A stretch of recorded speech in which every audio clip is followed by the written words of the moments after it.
उसका नाम श्रेया है। वह एक मिडिल क्लास फैमिली से बिलोंग करती है। उसकी ज़िंदगी में उसके साथ एक ऐसा हादसा हुआ जिसने उसके होश उड़ा दिए थे, क्योंकि वह बहुत ज़्यादा खुश थी।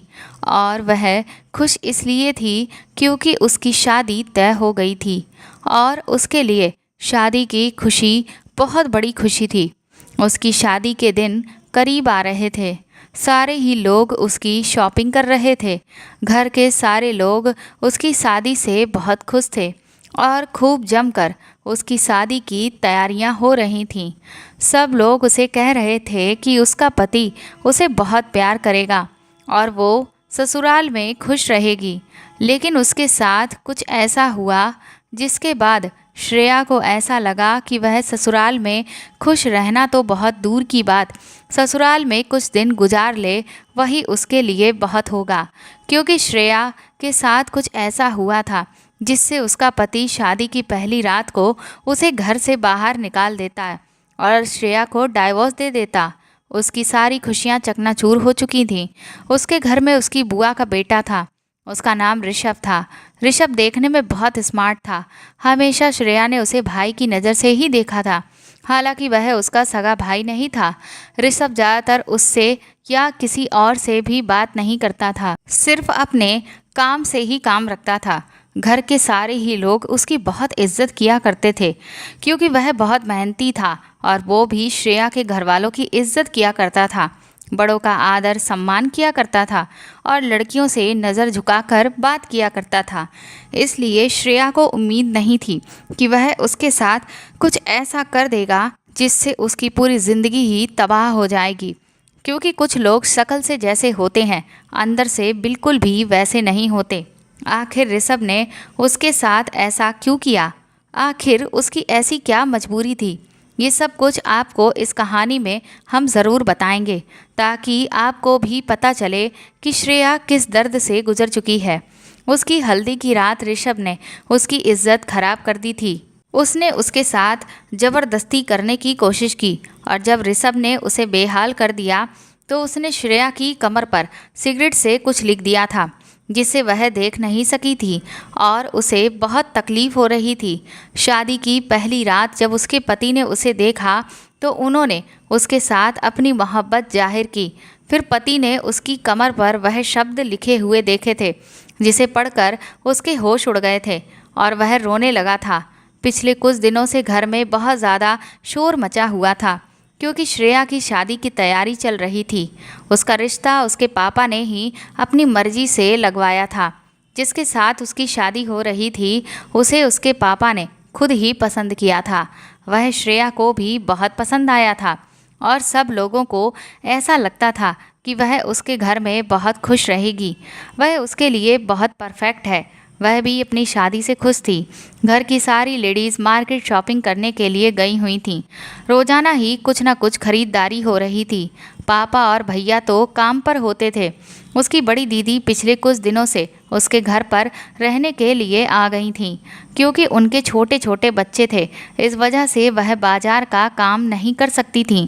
उनके दोनों बच्चों को वह अपने पास रोक लिया करती थीं और उसकी मम्मी, भाभी और दीदी ये तीनों ही मिलकर बाजार चली जाती थीं। उसने घर के दरवाजे को अंदर से अच्छी तरह से लॉक कर लिया था क्योंकि वह ज़्यादातर घर में अकेली ही रहती थीं। कभी कभी ऋषभ घर में होता था और घर की औरतें तो घर से बाहर सारा दिन उसके लिए शॉपिंग करती रहती थीं और शाम के टाइम तक ही वापस आती थीं। वो उन लोगों के लिए खाना बनाकर रख लिया करती थी और अपनी दीदी के बच्चों का भी ख्याल रखती थी। वह घर के काम करके बहुत ज़्यादा थक जाती थी, इसीलिए उसकी मम्मी ने उसकी मदद के लिए एक नौकरानी का बंदोबस्त कर लिया था और उसके साथ घर के थोड़े बहुत काम करवा लिया करती थी और शाम के टाइम वह अपने घर चली जाती और फिर बाकी का जो काम होता वह वो खुद देख लिया करती थी क्योंकि उस बेचारी के भी बच्चे थे और उसे अपने बच्चों के लिए भी खाना बनाना होता था। उनके घर खाना होता तो वह ले जाया करती थी और नहीं होता तो वह उसे पैसे दे दिया करती थी। इससे उसकी भी मदद हो जाती थी। शाम के 5 बज रहे थे। नौकरानी अपने घर को जा चुकी थी। उसे बहुत ज़्यादा सुस्ती लग रही थी, इसलिए वह किचन में खड़ी हुई चाय बना रही थी कि तभी ऋषभ भी ऑफिस से जल्दी आ गया था। वो भी किचन में आ गया और उसे चाय बनाने को कहने लगा। श्रेया ने उसके लिए भी एक कप चाय बनने के लिए रख दी थी। ऋषभ उसकी ही उम्र का था, इसलिए वह उसका नाम लिया करती थी। ऋषभ चाय का कहकर किचन से वापस नहीं गया, बल्कि वो किचन में खड़े होकर उसे उलझन भरी नज़रों से देख रहा था। श्रेया ने जब उसके चेहरे की तरफ देखा तो उसकी आंखों में उसे एक अजीब से ही एक्सप्रेशन दिखे थे जो उसे समझ नहीं आ रहे थे। पता नहीं क्यों आज वह उसे इतना घूर घूर कर देख रहा था, बल्कि उसे सर से लेकर पांव तक देख रहा था। उसे उसकी नज़रों से कुछ दिक्कत भी हो रही थी। आखिर वह ऐसा क्यों कर रहा था? वह उसकी इन हरकतों को समझने की कोशिश तो कर रही थी, पर कुछ समझ नहीं पाई थी। एक पल को तो उसे ऋषभ की नज़रों से डर लगने लगा था। उसने जल्दी से अपना ओढ़ा हुआ दुपट्टा ठीक किया। पता नहीं क्यों उसकी नज़रों में एक अजीब सी बात थी। ऐसा आज पहली बार था और ऐसा आज वो पहली बार ही कर रहा था। इससे पहले तो कभी उसने श्रेया को नज़र भर के देखा तक नहीं था। यहाँ तक कि वह उससे बात भी नहीं करता था, जबकि वो लोग तो एक ही घर में रहते थे और वह भी उसके घर में सालों से रह रहा था। वह बड़ी गहरी भरपूर नज़रों से उसे सर से लेकर पैर तक देखे जा रहा था। श्रेया ने ऋषभ से हटने के लिए कहा। उसे बोला कि तुम कमरे में जाओ, मैं तुम्हारी चाय वहीं पर लेकर आती हूँ।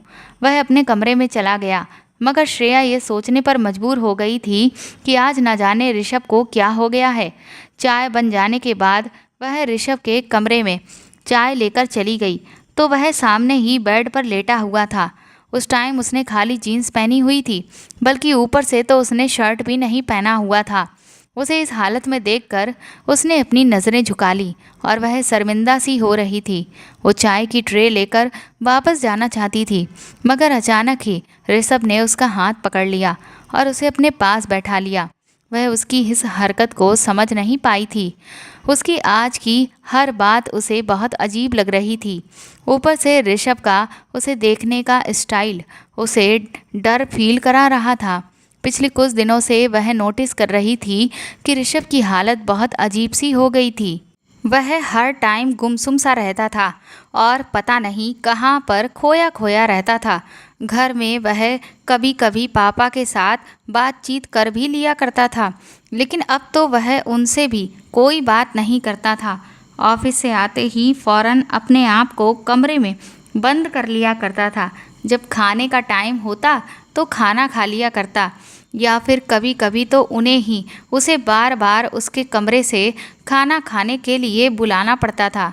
पता नहीं उसकी ऐसी हालत क्यों हो गई थी और पता नहीं इधर उधर देख देख कर वो क्या तलाश करता रहता था। उसे जब भी कोई बुलाने के लिए आता तो वह चौंक जाया करता। मम्मी भी उसकी इन हरकतों को काफ़ी दिनों से नोटिस कर रही थी और वह इस बारे में पापा से कहती थी कि ऋषभ को ना जाने क्या हो गया है। वह तो आजकल बिल्कुल ही बदल कर रह गया है। घर में होते हुए भी उसकी मौजूदगी का एहसास ही नहीं होता और आजकल ना ही हम लोगों के साथ बैठकर कोई बातचीत करता है, ना पहले की तरह हंसता है और ना ही बोलता है, ना किसी से कोई बात करता है। पापा मम्मी को इस तरह परेशान देखकर उन्हें तसल्ली दे दिया करते थे कि वह तो हमेशा से ही ऐसा है, और ये बात एक हद तक सच भी थी। इससे पहले ऋषभ श्रेया से कुछ कहता तभी वह दरवाजे की बजने की आवाज़ सुनकर उसके कमरे से बाहर आ गई। आज उसकी मम्मी, भाभी और उसकी दीदी ये सब लोग मार्केट से टाइम से पहले ही आ गई थीं। वो कहने लगी कि आज तुम्हारी ससुराल वालों को हमारे घर आना है, इसीलिए हम लोग घर जल्दी आ गए हैं। श्रेया उन लोगों से शादी के बारे में कुछ देर बातचीत करती रही। उन लोगों के साथ कुछ देर बैठती और फिर अपने कमरे में आ जाती है और फिर ऋषभ के बिहेवियर के बारे में सोचने लगती है। दिमाग में उसकी हरकतें बार बार घूम रही थीं, मगर उसके कुछ भी समझ में नहीं आ रहा था। उसकी उलझनें भी बढ़ती ही चली जा रही थी और अब तो उसकी शादी के दिन भी करीब आ रहे थे। उसकी शादी को अब सिर्फ 1 महीना ही रह गया था। धीरे धीरे ये 1 महीना भी गुजर गया। फाइनली उसकी हल्दी का दिन आ गया। उस दिन वो अपने कमरे में थी और अच्छी तरीके से तैयार हो रही थी। आज का दिन और आने वाले जितने भी दिन थे वह उसके लिए बहुत स्पेशल होने वाले थे। वह अपने आने वाले दिनों के बारे में सोच सोच कर खूब खुश हो रही थी। वह शादी के लिए बहुत ज़्यादा एक्साइटेड थी। उसे अपना घर बहुत याद आने वाला था, क्योंकि उसने अपने माता पिता के घर में जितना भी टाइम गुजारा था वह अच्छा गुजारा था और उसके माता पिता ने उसे दुनिया की हर खुशी दी थी। कभी उसकी आंखों में आंसू तक नहीं आने दिए। वो अब इस घर को छोड़कर जाने वाली थी। अभी वह अपनी इस परेशानी में गुम थी और साथ ही साथ ये भी सोच रही थी कि ना जाने ससुराल जाने के बाद ससुराल वालों का बिहेवियर उसके साथ कैसा होने वाला है, क्योंकि शादी से पहले तो सब अच्छे होते हैं और शादी के बाद ही पता चलता है कि कौन कैसा है और कौन कैसा नहीं है। उसका होने वाला पति ना जाने उसके साथ किस तरह से पेश आएगा। तभी उसकी माँ ने कहा कि लड़के वाले थोड़ी देर में हल्दी की रस्म करने के लिए आ रहे हैं। उन लोगों को तैयार होकर हॉल में जाना था, क्योंकि हल्दी का फंक्शन हॉल में था। उसके और उसके होने वाले पति दोनों के ही हल्दी लगने वाली थी। श्रेया को आज सुबह से ही बुखार आ रहा था और उसकी तबीयत कुछ ठीक नहीं थी, क्योंकि सर्दियों के दिन चल रहे थे और ज़्यादा पानी में हाथ धोने की वजह से उसे ठंड लग गई थी। इसीलिए उसे बुखार हो गया था और जुखाम भी हो रहा था। वह सब लोग एक हॉल में चले गए। श्रेया और उसके होने वाले पति, उन दोनों के हल्दी लगाई गई थी। सब लोग बहुत खुश थे। सब ने मिलकर काफ़ी सारी फ़ोटोज़ भी क्लिक करवाई थीं। उसका होने वाला पति काफ़ी पढ़ा लिखा था। उसका नाम रूपेश था। रूपेश उसे देखकर बहुत खुश हो रहा था। श्रेया भी उसे देख देख कर शर्मा रही थी, क्योंकि वह उससे नज़रें नहीं मिला पा रही थी। आज के दिन वह बहुत ज़्यादा खुश थी, लेकिन अचानक उसके सर में बहुत तेज़ दर्द होने लगा और उसे अपनी तबीयत कुछ ठीक नहीं लग रही थी। अभी सारे मेहमान हॉल में ही मौजूद थे। उन लोगों ने हॉल इसीलिए बुक किया था क्योंकि ज़्यादातर उनके मेहमान दूसरे शहरों के थे और उनका घर छोटा था, इसीलिए सारे मेहमान उनके घर पर नहीं आ सकते थे। श्रेया की माँ ने जब उसकी तबीयत पूछी तो उसे बहुत तेज़ बुखार था। उसकी माँ ने उसे ऋषभ के साथ घर भिजवा दिया, क्योंकि हॉल में उसे आराम नहीं मिल सकता था। उसकी माँ ने कहा कि तुम घर जाकर आराम से सो जाना, क्योंकि तुम्हारी शादी है और इस स्पेशल मौके पर तुम्हारी तबीयत खराब होना ठीक नहीं है। श्रेया की माँ ने ऋषभ को कहा कि तुम श्रेया को छोड़कर वापस आ जाना। ऋषभ उसे गाड़ी में बिठाकर घर छोड़ने के लिए आ गया था। वह देख रही थी कि ऋषभ की नज़रें बार बार उस पर ही थीं। वह शीशे से पीछे की तरफ उसे ही देख रहा था। थोड़ी ही देर गुजरी थी कि घर आ गया। ऋषभ भी उसके साथ घर के अंदर आ गया था। उसे लगा कि शायद उसका कोई सामान रह गया होगा, लेकिन उसने तो घर के अंदर घुसते ही घर का दरवाज़ा बंद कर दिया था। वह कुछ समझ नहीं पाई। वह तो सीधा अपने कमरे में चली गई थी, क्योंकि उसके सर में बहुत तेज़ दर्द हो रहा था और वह बुखार में जल रही थी। उसे अभी दवाई भी खानी थी। ऋषभ और श्रेया इस घर में बिल्कुल अकेले थे। घर में उन दोनों के अलावा कोई भी मौजूद नहीं था और श्रेया इस टाइम अपने कमरे में खड़ी हुई अपनी दवाई ढूंढ रही थी, जो कि उसे मिल नहीं रही थी। और फिर उसे दवाई मिल गई। दवाई श्रेया ने अपने तकिए के नीचे रख ली थी और रखकर वो खुद ही भूल गई थी। दवाई खाने के बाद उसने कपड़े चेंज कर लिए थे और वह बैठकर सोच रही थी कि लड़कियों की भी क्या ज़िंदगी होती है। यही वो आंगन था जहाँ पर वह खेल कूद कर बड़ी हुई थी और अब वह हमेशा हमेशा के लिए यहाँ से जा रही है। ये सोचकर ही वह अपसेट हो गई थी कि तभी अचानक उसे कमरे में किसी की आहट सुनाई दी। जब उसने दरवाजे की तरफ अपनी नज़र घुमाकर देखा तो वहाँ पर ऋषभ खड़ा हुआ था, मगर आज वह ऋषभ नहीं था जिसे वह जानती थी। उसकी आंखों में जुनून था। इससे पहले कि वह उसे कुछ कहती या संभलती, ऋषभ ने तभी अचानक दौड़कर श्रेया को अपनी गिरफ्त में जकड़ लिया था और फिर उसके बाद उसने श्रेया को बेड पर धक्का दे दिया। वो उसे बार बार कह रही थी कि तुम ये क्या कर रहे हो, छोड़ो मुझे, तुम्हारी शिकायत मैं मम्मी पापा से कर दूंगी। पर उसे तो जैसे उसकी किसी भी बात का कोई असर ही नहीं हो रहा था। ऐसा लग रहा था कि जैसे उसके कानों में श्रेया की आवाज़ जा ही नहीं रही थी। वह खुद को उससे छुड़ाने की बहुत कोशिश कर रही थी, मगर एक तो उसकी तबीयत ठीक नहीं थी और फिर वह मर्द था। मर्द तो वैसे भी काफ़ी मजबूत होते हैं और औरत कई बार शारीरिक तौर पे उसके सामने कमज़ोर पड़ जाती है। ये सब कुछ श्रेया के लिए यकीन करने के लायक नहीं था। उसे कुछ समझ नहीं आ रहा था, ये सब क्या हो रहा है। वह चीख रही थी, चिल्ला रही थी, मगर उसके चिल्लाने का कोई फ़ायदा नहीं था, क्योंकि उस घर में उन दोनों के अलावा कोई नहीं था जो उसकी मदद कर सकता। ये हादसा श्रेया के लिए मर जाने के काबिल था। उसके होश हवास ने उसका साथ छोड़ दिया था। वह कुछ नहीं कर सकती थी। वह बुरी तरह से रो रही थी। फिर इसी तरह से चीखते चिल्लाते हुए अचानक वो बेहोश हो गई और फिर जब वह होश में आई तो ऋषभ उसकी कमर पर न जाने क्या लिख रहा था। वो कुछ भी जान नहीं पाई थी। वह बिल्कुल खामोश होकर रह गई थी। वह सिगरेट से उसकी कमर पर कुछ लिख रहा था। उसकी कमर तकलीफ से चूर हो रही थी, क्योंकि जलता हुआ सिगरेट उसके बदन पर जलता हुआ महसूस हो रहा था और उसकी कमर की खाल जल रही थी। शायद खून भी बह रहा था, मगर वह कुछ नहीं कर सकती थी, क्योंकि उसका शरीर कोई भी हरकत करने के काबिल नहीं था।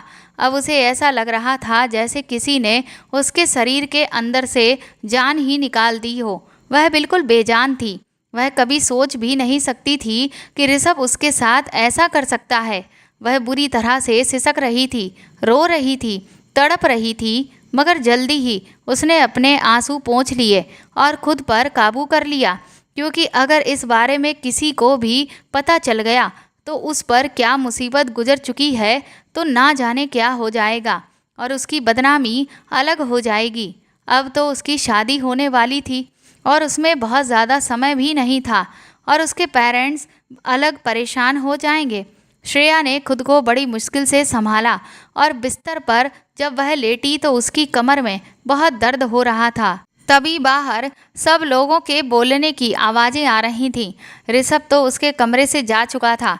शायद सब लोग घर पर वापस आ गए थे।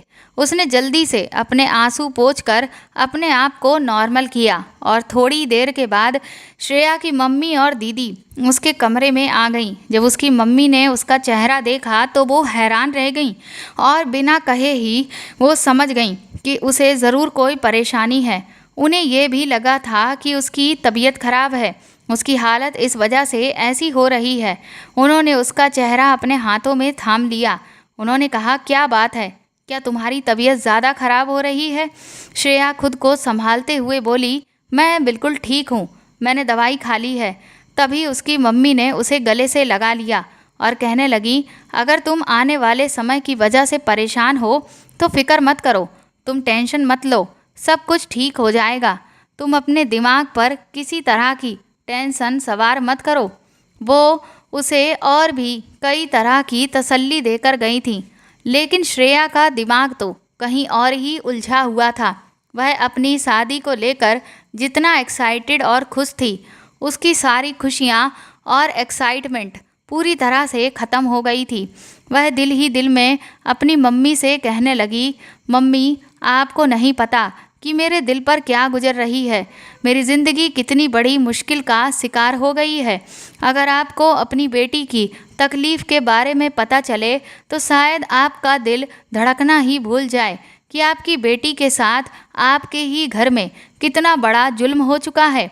तभी उसकी मम्मी उसे सोने का कहकर वहाँ से उठकर चली गई और साथ ही साथ उसकी दीदी भी चली गई। वह जानती थी कि वह बहुत ज़्यादा परेशान हो जाएंगी और अकेले में बैठकर रोएगी, क्योंकि वह किसी के सामने रोती नहीं थी और ना ही किसी के सामने कमज़ोर पड़ती थी, और उसके सामने तो बिल्कुल भी कमज़ोर नहीं पड़ती थी। वो जानती थी कि अगर वह कमज़ोर पड़ गई तो उनकी बेटी को संभालना बहुत मुश्किल हो जाएगा। श्रेया अपने घर में सबसे छोटी थी, इसीलिए मम्मी पापा उससे ज़्यादा प्यार किया करते थे। अगले दिन उसे हमेशा हमेशा के लिए यहाँ से विदा होकर अपने ससुराल चले जाना था। कल तक उसकी फीलिंग्स बिल्कुल अलग हो चुकी थी। वो आने वाले वक्त के ख्यालों में खोई हुई थी, मगर अब उसे बार बार डर महसूस हो रहा था। उसे डर लग रहा था कि ना जाने अब क्या होगा। अगर ये सब कुछ उसके पति को पता चल गया तो शायद वह श्रेया को शादी की पहली की रात ही उसे डाइवोर्स देकर घर से बाहर निकाल देंगे, क्योंकि उसके पति को तो ऐसा लगता था जैसे वह कुंवारी है। लेकिन उसे क्या पता कि उसकी इज्जत तो किसी के हाथों खराब हो चुकी है। वह डरते डरते दिल में कई तरह के ख्याल पैदा कर रही थी। शादी का दिन भी आ गया था और सब लोग बहुत खुश थे और सबके चेहरे देखकर श्रेया की आंखों में बार बार आंसू आ रहे थे। जब उसकी फैमिली के लोगों ने देखा कि उसकी आंखों में बार बार आंसू आ रहे हैं तो उन्हें इसका मतलब ये लगा कि ऐसा इसलिए हो रहा है कि वह इस घर को छोड़कर जा रही है। कोई भी उसके दिल के हाल को नहीं जानता था। वह जब भी ऋषभ को देखती तो उसे उससे नफरत हो रही थी। मन कर रहा था कि वह उसको जान से मार दे। उसने उसकी ज़िंदगी खराब कर दी थी। आखिर उसे ऐसा करके क्या मिला? श्रेया की शादी की सारी रस्में हो चुकी थीं, पर वह एक भी रस्म में खुश नहीं थी। वह तो बिल्कुल बेजान हो रही थी। ऐसा लग रहा था जैसे वह कोई रोबोट है और सब लोग उसे अपने तरीके से चला रहे हैं। जो जैसा कहता वह वैसा कर लिया करती थी और इसी तरह से वह विदा होकर अपनी ससुराल आ गई। जब उसने ससुराल आने के बाद अपने पति के हंसते मुस्कुराते चेहरे की तरफ देखा तो उसने कई बार अपनी आंखों से आंसू साफ कर लिए थे और उनको रोकने की भी पूरी कोशिश की थी। अगर उसे पता चल जाता कि उसकी पत्नी के साथ क्या बीत चुकी है तो शायद वह इस तरह से हंस नहीं रहा होता, बल्कि दुत्कार कर उसे अपनी ज़िंदगी से निकाल चुका होता। और फिर उसे उसकी जेठानी ने उसके कमरे में पहुंचा दिया। वो अपने धड़कते हुए दिल के साथ आने वाले हर पल का इंतज़ार कर रही थी और उसे बार बार ये डर लग रहा था कि अगर उसके पति को ये बात पता चल गई तो ना जाने क्या हो जाएगा। तभी उसके कमरे में रूपेश आया और उसने उसका हाथ पकड़कर उसकी खूबसूरती की तारीफ़ें करना शुरू कर दिया और इधर उधर की छोटी मोटी वो बातें करने लगा। उसकी पसंद नापसंद के बारे में पूछने लगा। वह अपने बारे में भी उसे बहुत कुछ बता रहा था, लेकिन वो थी कि उससे कुछ भी बोल ही नहीं पा रही थी। उसके दिमाग में तो सिर्फ डर ही बैठा हुआ था। और फिर धीरे धीरे रात गुजरती चली जा रही थी। फिर जब रूपेश ने अपना हक लेने के लिए उसके कमर से उसके कपड़े हटाए तो वही हुआ जिसकी उसे उम्मीद थी। उसके पति ने उसकी कमर के वो निशान देख लिए थे जो ऋषभ ने सिगरेट से उसकी कमर पर लिख दिए थे। वह छोटी सी थी जब उसके पापा ऋषभ का हाथ पकड़कर उसे घर पर लाए थे और मम्मी से कहने लगे कि आज के बाद ऋषभ हमारा बेटा है और इसको इस घर में वही वैल्यू दी जाएगी जो मेरे बेटे को दी जाती है। मम्मी भी उनकी इस बात से खुश हो गई थी, क्योंकि श्रेया 2 बहनें थीं और उसका एक ही भाई था। उसकी मम्मी को लगा कि इस तरह से उनके 2 बेटे हो जाएंगे। श्रेया से भी पापा ने कहा कि आज से ऋषभ तुम्हारे भाई की तरह है। श्रेया ने ऋषभ का हाथ पकड़ लिया था और वो उम्र में उसके ही साथ का था और फिर उन दोनों में दोस्ती सी हो गई थी। उस समय ऋषभ और उसकी उम्र 12 साल की थी। वो दोनों साथ ही खेल कूद कर बड़े हुए थे। वह श्रेया पर उसके बड़े भैया की तरह रौब जमाता था। उसे कभी इस बात का एहसास नहीं हुआ था कि वह उसकी बुआ का बेटा है। वह उसे हमेशा अपनी फैमिली का मेंबर ही मानती थी। दरअसल ऋषभ के माता पिता एक एक्सीडेंट में मर चुके थे और उसके बाद ऋषभ बिल्कुल अकेला रह गया था। पहले काफ़ी दिनों तक तो वह अपने दादा के पास ही रहा था। उसके दादा भी काफ़ी बूढ़े हो चुके थे और वह बीमार रहने लगे थे। वह उसका ख्याल भी नहीं रख पाते थे, इसलिए श्रेया के पापा रोज़ अपनी बहन के घर जाते थे ऋषभ से मिलने। एक दिन ऋषभ के दादाजी उसके पापा से बोले, बेटा मैं बूढ़ा हो चुका हूँ और मुझे हमेशा अपने पोते की फ़िक्र लगी रहती है। मेरे बेटे और बहू तो इस दुनिया से जा चुके हैं। अगर मैं भी इस दुनिया से चला गया तो इस बेचारे का क्या होगा। जब ऋषभ के दादाजी ने रोते हुए ये बात उसके पापा से कही तो उसके पापा के दिल में ऋषभ के लिए रहम जाग उठा था। आखिर वो उसके मामा थे। वैसे भी उसके पापा को ऋषभ बचपन से ही बहुत ज़्यादा पसंद था और जब उसके पेरेंट्स इस दुनिया से गए थे तब वह उसे घर पर ही लाना चाहते थे, मगर उन्होंने उसके दादाजी की वजह से ही उसे उसके घर पर ही रहने दिया था। और अब जब उसके दादाजी ने उसके पापा को रो रो कर ये बात कही तो उसके पापा ने ऋषभ के दादाजी से कहा कि आपको अपने पोते की फिक्र करने की ज़रूरत नहीं है, ये मेरी बहन की निशानी है। श्रेया के पापा ने कहा वो ऋषभ को अपना बेटा बनाकर ही रखेंगे और आपको इसकी चिंता करने की कोई ज़रूरत नहीं है। मैं इसका पूरा ख्याल रखूँगा, इसे कोई तकलीफ़ नहीं होने दूंगा। कभी कभी ऋषभ अपने दादाजी से मिलने के लिए चला जाता था, लेकिन फिर एक दिन उसके दादा भी इस दुनिया को छोड़कर चले गए और ऋषभ पूरी तरह से अकेला हो गया था। ऋषभ अपने दादा की मौत पर बहुत ज़्यादा खामोश रहने लगा था, क्योंकि उसके सारे ही अपने इस दुनिया से जा चुके थे। वह हमेशा उदास रहता और खोया खोया सा रहता। ऐसा लग रहा था कि जैसे उसने अपने माता पिता और दादा को खो दिया है, तो जैसे उसकी ज़िंदगी से दिलचस्पी ही ख़त्म होकर रह गई है। जैसे जैसे वक्त गुजरता जा रहा था, उसकी पर्सनैलिटी बिल्कुल बदलती ही चली जा रही थी। पापा उसे सबके साथ घुलने मिलने के लिए कहते तो वह अपना दिल बहलाने की कोशिश कर लिया करता था। उसे उनके घर में किसी भी तरह की कोई परेशानी नहीं थी, मगर ऋषभ को तो कोई भी चीज़ खुश नहीं करती थी। श्रेया के पापा ने ऋषभ को बिल्कुल अपना बेटा बनाकर रखा था। वह पढ़ाई लिखाई में बहुत अच्छा था और ऋषभ अब जॉब पर लग गया था। अपनी कामयाबी पर भी उसका दिल खुश नहीं रहता था। जब ऋषभ अपनी महीने की सैलरी में से कुछ रुपए श्रेया की मम्मी को लाकर दिए थे, तो उसकी मम्मी ने उसे इनकार कर दिया था। उसकी मम्मी ने कहा था कि तुम इसे खुद पर ही खर्च करो, क्योंकि ये तुम्हारी मेहनत की कमाई है। तब पहली बार श्रेया ने ऋषभ को इमोशनल होते हुए देखा था। ऋषभ ने उसकी माँ को गले लगाकर कहा था कि क्या मैं आपका बेटा नहीं हूँ? आप लोगों ने मुझे हमेशा माता पिता के जैसा ही प्यार दिया है। मैं आप लोगों के लिए इतना तो कर ही सकता हूँ। उसकी बात सुनकर श्रेया की मम्मी भी इमोशनल हो गई थीं और उन्होंने उसको अपने गले से लगा लिया था।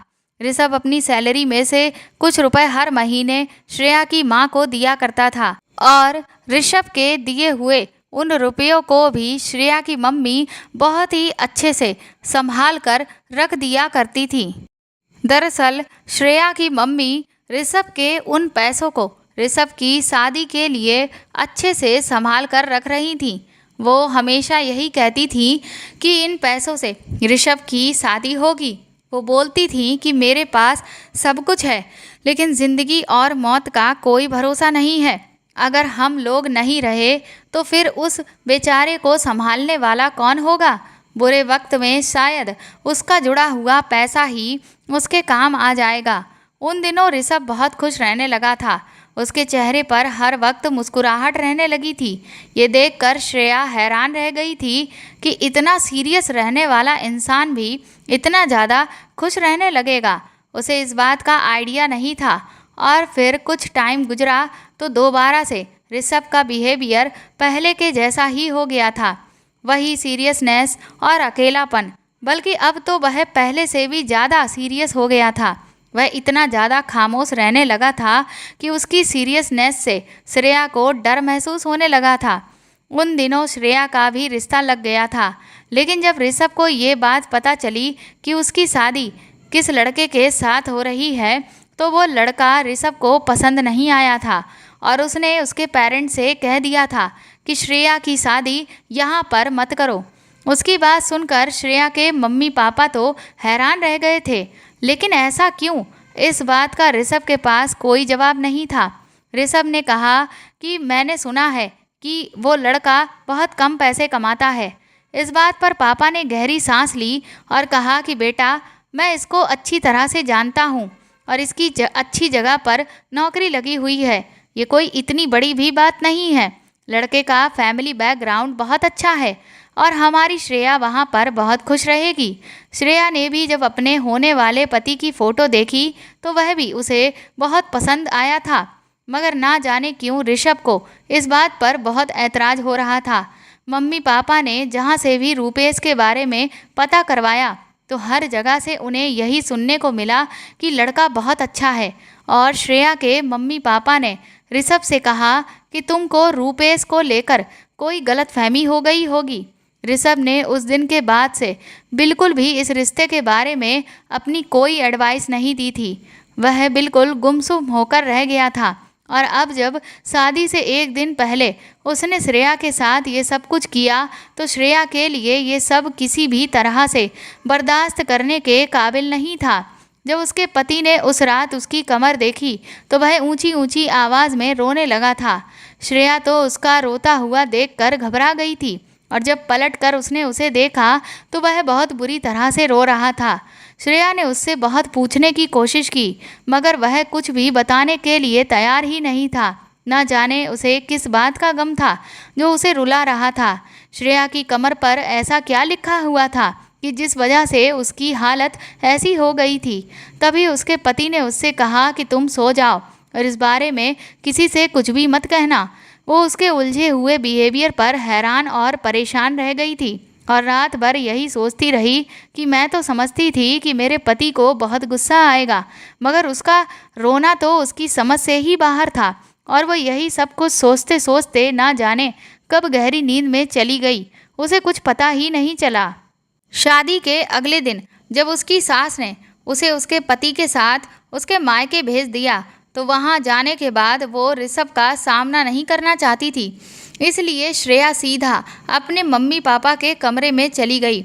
उसका तो ऋषभ का सामना करने का दिल ही नहीं चाह रहा था क्योंकि उसे उस वक्त उससे बहुत ज़्यादा नफरत महसूस हो रही थी और ऊपर से उसके पति का हैरान कर देने वाला ऐसा बिहेवियर उसे बहुत परेशान कर रहा था। 2-3 घंटे वहाँ पर गुजारने के बाद वो वापस अपने ससुराल अपने पति के साथ आ गई थी। लेकिन अब तो उसकी ज़िंदगी बदल कर ही रह गई थी। कुछ दिनों पहले तक तो वो बहुत खुश थी मगर अब तो जैसे उसके लिए सब कुछ ख़त्म हो गया था। अपने पति के बारे में उसने सुना था कि वह बहुत खुश दिल है मगर अब जब उसने रूपेश को सामने से देखा तो वह दिखने में बहुत ही शांत थे। वो किसी से ज़्यादा बात नहीं करते थे और बस हर वक्त उदास से रहते थे। श्रेया रूपेश को घर में ढूंढ रही थी तो वो उसे छत पर मिला। वो उदास खोया हुआ सा एक कोने में बैठा था और उसकी आंखों से लगातार आंसू निकल रहे थे। वो ये सब देखकर बहुत हैरान और परेशान हो गई थी। ना जाने उसके पति को ऐसी कौन सी प्रॉब्लम थी कि उसका रोना कम ही नहीं होता था।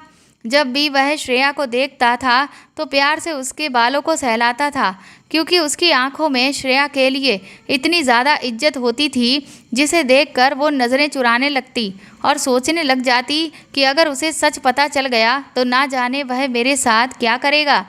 उस दिन श्रेया सो रही थी तब एक अजीब सी आवाज़ सुनकर उसकी आंख खुल गई। वो उसके पति के रोने की आवाज़ थी। वो ये सब देखकर उठकर बैठ गई थी। न जाने उन्हें ऐसी कौन सी परेशानी थी जिसकी वजह से वह इतना बेचैन रहता था। उसके पति ने जब उसे जागता हुआ देखा तो वह हैरान रह गया और फिर उसके पास आकर बैठ गया और कहने लगा कि क्या बात है, तुम अभी तक जाग रही हो। और वो उसके सामने बिल्कुल नॉर्मल बिहेव कर रहा था। अब वो अपने पति के बर्ताव से बहुत तंग आ गई थी। इसलिए श्रेया ने उनसे कहा कि आप मुझे सब कुछ बताते क्यों नहीं हैं कि आखिर आपके साथ ऐसी कौन सी परेशानी है और आप हमारी सुहाग रात को भी मुझे देखकर रोने लगे थे और आप अभी भी रातों को उठ उठ कर रोते हो। आखिर इस सब की क्या वजह है। उनके चेहरे पर अजीब से रंग फैल गए थे। वो उससे कहने लगे कि यह एक ऐसी बात है जिसे सुनकर शायद तुम बर्दाश्त ना कर सको मगर अब तो श्रेया इस बात को हर हाल में जानना ही चाहती थी। वो कहने लगी कि अब तो मैं ये जानकर ही रहूँगी कि आखिर क्या बात है। तभी उसके पति कहने लगे कि मैं ऋषभ को काफ़ी टाइम पहले से जानता हूँ। कुछ टाइम पहले तक वह मेरा बहुत अच्छा दोस्त था। ये बात सुनकर तो श्रेया के होश ही उड़ गए थे कि अगर ऋषभ उनका दोस्त था तो फिर ऋषभ ने उसकी शादी रूपेश से होने के लिए उसके पेरेंट्स से मना क्यों किया था। उसके पति की अगली बात ने उसे बुरी तरह से चौंका कर रख दिया था। उसके पति ने कहा कि हम दोनों दरअसल एक ही ऑफिस में जॉब करते थे। मेरे पापा का बिजनेस था। वह मुझे अपने साथ अपने ऑफिस में आने के लिए कहते थे मगर मुझे जॉब करने का शौक़ था और मैं एक्सपीरियंस भी करना चाहता था। इसीलिए मैं उस कंपनी में जॉब कर रहा था जहाँ पर ऋषभ था और उसी ऑफिस में एक लड़की थी जो बहुत गरीब थी और खूबसूरत भी थी और शरीफ फैमिली से बिलोंग करती थी। रूपेश हमेशा से ही लड़कियों के साथ फ्लर्टी रहा था और जब उसने उस लड़की को देखा तो उस लड़की पर दिल आ गया था। वो नहीं जानता था कि ऋषभ उस लड़की को पसंद करता है और रूपेश भी उस लड़की के पीछे था। रूपेश ने उस लड़की को प्रपोज किया, मगर उस लड़की ने इनकार कर दिया, मगर वो उस लड़की के पीछे पड़ गया था। जब एक दिन रूपेश ने उस लड़की को बहुत तंग किया तो उसने रूपेश के थप्पड़ मार दिया और इस बात पर रूपेश को बहुत गुस्सा आया। रूपेश उस लड़की से बदला लेने की प्लानिंग कर रहा था और फिर एक दिन उसे इस बात का मौका मिल गया। उस दिन मौसम बहुत ज़्यादा ख़राब था, शायद बारिश होने वाली थी। एक एक करके ऑफिस के सारे वर्कर वहाँ से चले गए थे और ऑफिस में सिर्फ वह लड़की और रूपेश ही रह गए थे। उस टाइम वह अपने काम में इतनी बिजी थी कि उसे किसी के भी आने जाने का पता ही नहीं चला। वैसे भी सबसे लास्ट में ही वो घर जाती थी। जब रूपेश ने देखा कि ऑफिस में कोई भी नहीं है, बाहर सिर्फ गार्ड था, तो उसने पैसे देकर गार्ड को भी खरीद लिया और उससे कहा कि जब तक मैं ना कहूँ तुम किसी को भी अंदर मत भेजना। और फिर रूपेश ने उस लड़की का इस्तेमाल किया और उसकी इज्जत खराब कर दी और उसने अपनी बेइज्जती का बदला भी उससे ले लिया। बाद में रूपेश को पता चला कि ऋषभ तो उस लड़की से बहुत ज़्यादा प्यार करता था और वह दोनों एक दूसरे से शादी भी करना चाहते थे। लेकिन फिर अगले ही दिन उस लड़की ने अपना जीवन ख़त्म कर लिया और मरने से पहले उसने ऋषभ को सारी बात भी बता दी थी। उस दिन ऋषभ ने तुम्हारी कमर पर लिखा था कि दिल तो मेरा चाह रहा है कि मैं तुमसे भी तुम्हारी खुशियों को इस तरह से छीन लूं जिस तरह तुमने मेरी खुशियां मुझसे छीन ली थीं, मगर क्या करूं, मैं तेरे जैसा नहीं हूं जो बदला लेने के लिए किसी लड़की की इज्जत से खिलवाड़ करूं। मैंने मामा जी को मना किया था इस शादी के लिए, पर वो नहीं माने। लेकिन अफसोस कि वो तुम्हारा असली चेहरा नहीं देख पाए। वो तुम्हें अच्छा इंसान समझते हैं। अपने पति के मुंह से ये बात सुनकर श्रेया का मुंह खुला का खुला रह गया था। इतने टाइम से वो समझ रही थी कि ऋषभ ने उसकी इज्जत खराब कर दी है।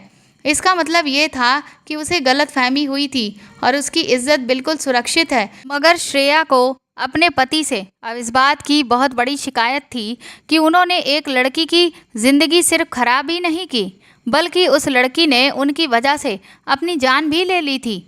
और श्रेया एक ऐसे इंसान के साथ बिल्कुल भी नहीं रह सकती थी जिसने सिर्फ बदला लेने के लिए एक लड़की को मरने पर मजबूर कर दिया। उसकी नज़र में उसका पति हत्यारा था। रूपेश कहने लगा, मुझसे नासमझी में बहुत बड़ी गलती हो गई थी और ये मेरे लिए ऐसा पछतावा है जो शायद सारी ज़िंदगी मेरे साथ रहेगा और मैं अपनी उस गलती पर बहुत शर्मिंदा हूँ। तुम मुझे माफ़ कर दो। श्रेया ने कहा, रूपेश, सही मायने में तो तुम्हें इस वक्त जेल में होना चाहिए, पर तुम अगर जेल नहीं गए हो तो तुम्हारी यही सज़ा है कि तुम अपनी गृहस्थी को खुद बर्बाद होते हुए देखो।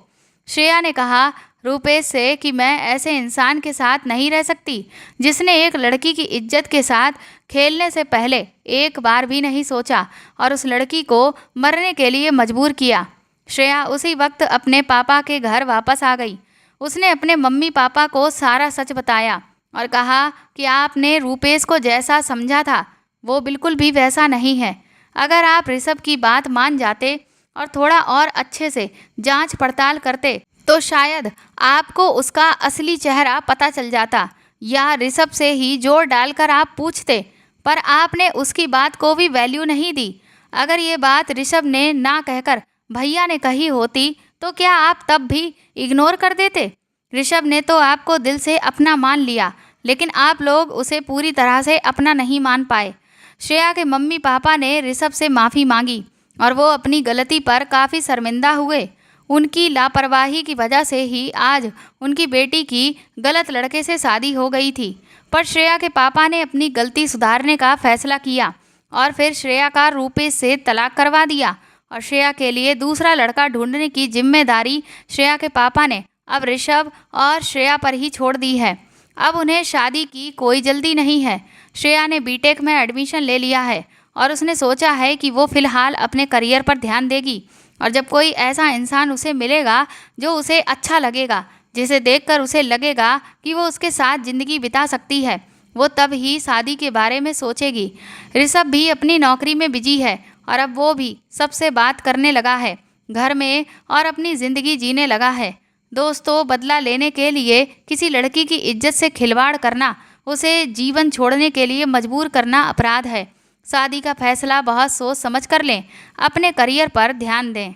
तो दोस्तों, आपको ये कहानी कैसी लगी हमें कमेंट करके ज़रूर बताएं और प्लीज़ इस कहानी को ज़्यादा से ज़्यादा शेयर और लाइक करके मेरे चैनल को सपोर्ट करें। साथ ही अगर आप चाहें तो मुझे सुपर थैंक्स भी खरीद कर दे सकते हैं। सुपर थैंक्स का ऑप्शन आपको इस वीडियो के नीचे दिए हुए सभी ऑप्शंस में दिख जाएगा, जो कि हार्ट शेप में बने हुए डॉलर के साइन के तौर पर है। और अगर आप मेरे चैनल पर नए हैं तो सब्सक्राइब करके बेल आइकन को ज़रूर दबा दीजिएगा, ताकि आगे भी मैं आपको ऐसी ही अच्छी कहानियाँ सुनाती रहूँ।